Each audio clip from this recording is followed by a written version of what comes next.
Hello and welcome. I'm your host, Elizibar. This is Batman White Knight presents Von Freeze. I don't actually know what the technical full name of this book is. I don't know that it really matters.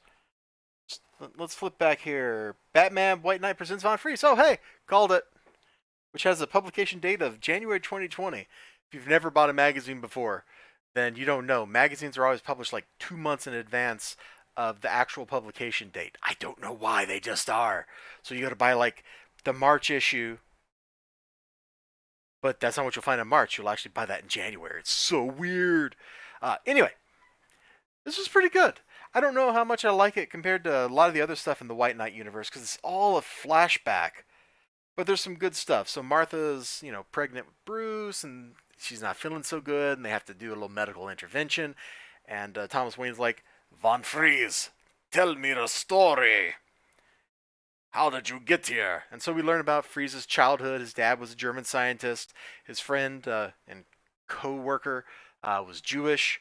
This was in Nazi Germany, which just got me demonetized. Saying that one word describing history has demonetized me. Not that I was monetized anyway, but that's how ridiculous YouTube is. For the most part, the art in the book is good enough. There's only a couple of pages where it's kind of derpy. Amusingly, they're actually like the pages at the very end, presented without context. That looks so derpy compared to like you get over here when the freeze ray is firing, and it looks so cool. Ah, I think you can kind of guess like where this story is gonna go, right?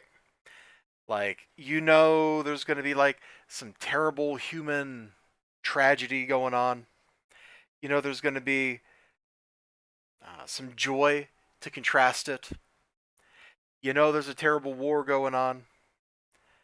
And people have to make some very difficult decisions in difficult times.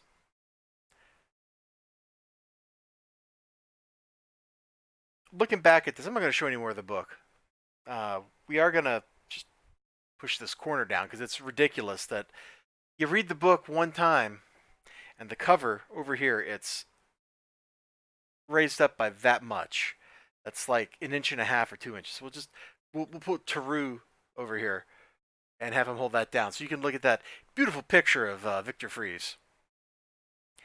This really sets his actually, hold on, before I continue that thought, let me just say, I don't actually know what Mr. Freeze's actual canonical backstory is. I don't know if this is it. If it's not, this should be it. This was great. It was fantastic. The freeze gun showing up was just a startling display.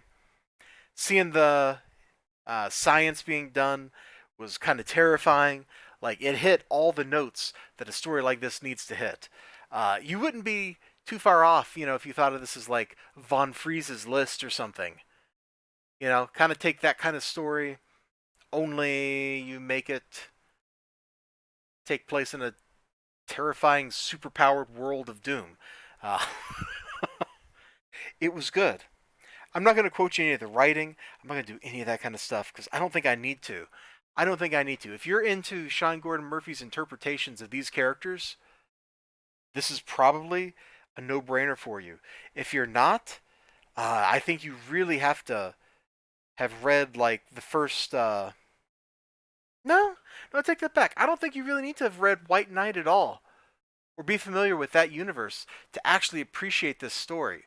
Like, I think this stands pretty well just on its own as a Batman story. There's some weird, like, the framing narrative will feel really weird for you around it. Like, why is Harley in Batman's car? Like, you'll just be like, what? Why are they friendly? Like, that won't make any sense. But the actual story itself is pretty timeless. This should be Victor Von Freeze's total canonical backstory. If it's not, then they just need to make it the story of how the cryo technology was invented, how he developed his relationship with Nora, because that's in here.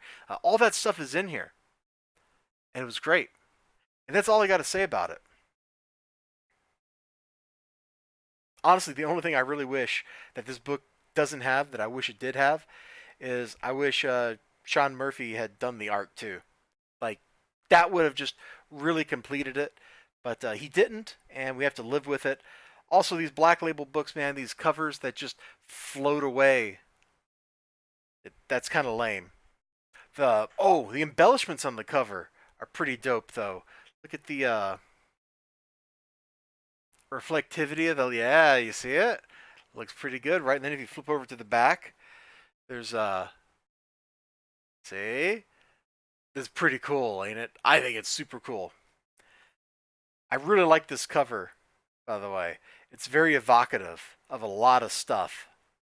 Because, you know, Mr. Freeze, he's always depicted, he's got the little, like, dancing uh, woman in the snow globe doing a twirl, like that kind of depiction, except it's this instead. So it totally ties, like, the past into the present with the character. Dig it.